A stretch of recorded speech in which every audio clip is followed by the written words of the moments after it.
I'm Bruce Pandey and Mike Gibson coming to you live from HA 2025, and we're talking about the Polypill Poly-HF trial.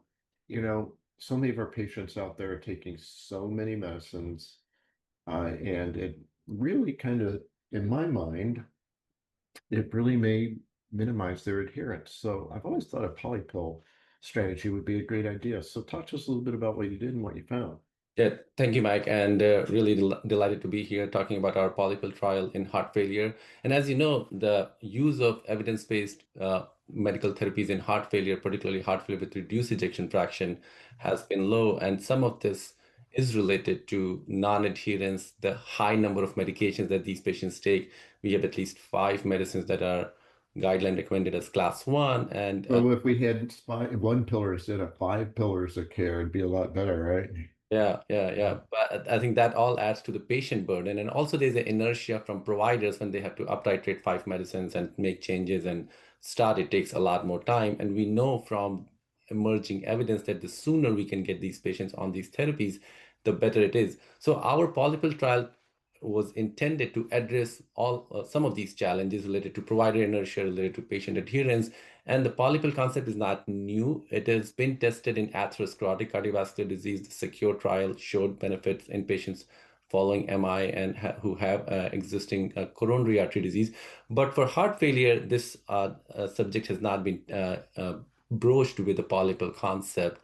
And I think that's where we wanted to see that can we use a polypill approach to address the issue of non-adherence and lack of uptake of evidence-based therapies in a condition like heart failure, where the risk of adverse outcomes is so high, and then the benefit of being on these therapies is so much greater.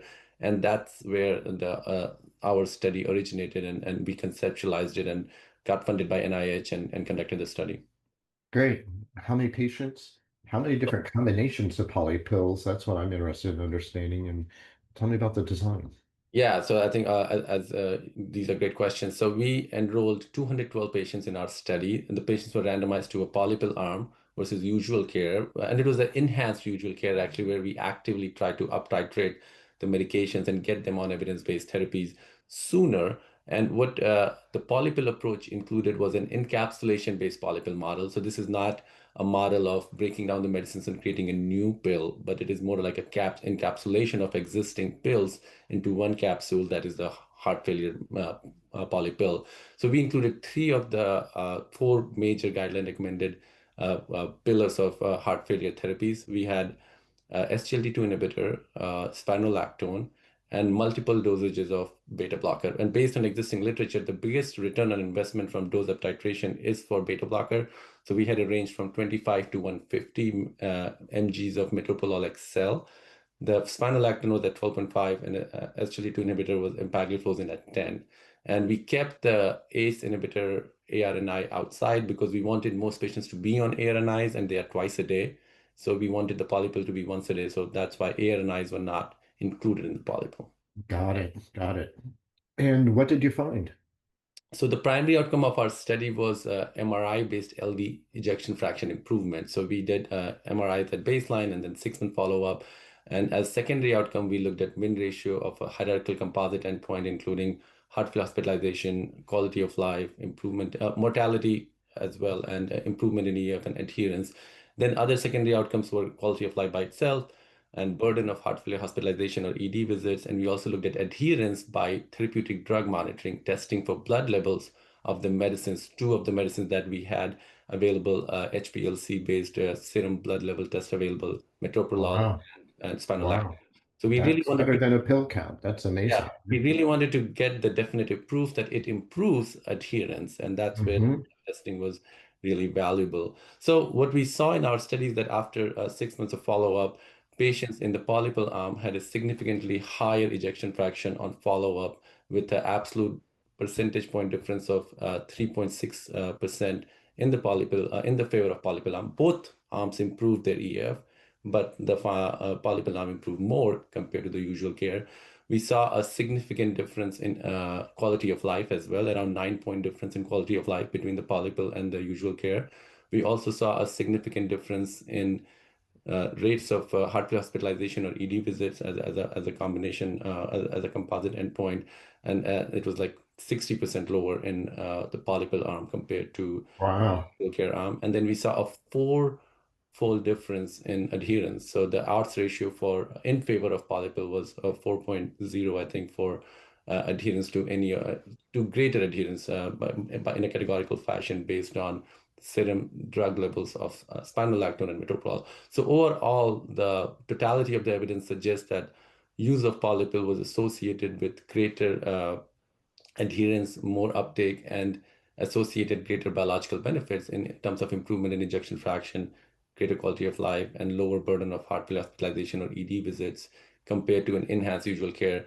I will highlight that the uptake of medications was also substantially better. So we were able to get around in the Polypill arm, around 90% of the patients were more than 90% of the patients were able to get all 4 GDMTs at any dose, as compared to around 70% in the usual care. Wow. So Wow. our usual care arm also performed really well compared to any contemporary guideline directed medical therapy assessments that are available from registries and other cohorts.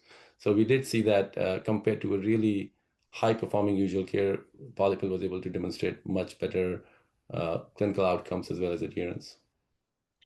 Wow. That's the only word I have. A very, very well conducted study. Love the assessment of blood levels to really document true adherence. We not only want to have our patients have years added to their life, we also want to have life added to those years. You hit on both. Why hasn't this been adopted? Why aren't we seeing more polypill strategies out there? What are the barriers? I think we are hoping that more evidence will change that. And polypill or fixed dose combination pills have been out there for a while. And I think a lot of the challenges have been related to regulatory burden and FDA approvals. Now we have a FDA approved hypertension fixed dose combination pill from GMRX2 that was recently approved earlier this year. So I think the landscape is changing. Heart failure is considered a more complicated disease that requires a really personalized management. So there's always been a little bit of a you need to treat each medication individually, and you can't have a blanket approach of one pill for all model, which works well for prevention. But I think our study challenges that paradigm, and I think having a little bit of all four drugs is better than having none of any of these, I think, important pillars of therapy. So I think we have to obviously, there will be sicker patients who may not be good candidates for Polypill, but for the majority of low EF heart failure patients, this could be a reasonable strategy, particularly if they have challenges of polypharmacy and adherence, which we commonly encounter. I'm hoping that the encapsulation approach, which takes away a lot of the regulatory hurdle, because we got an FDA IND exempt for our study because we are not really changing the formulations at the core level. We are just putting them in a capsule.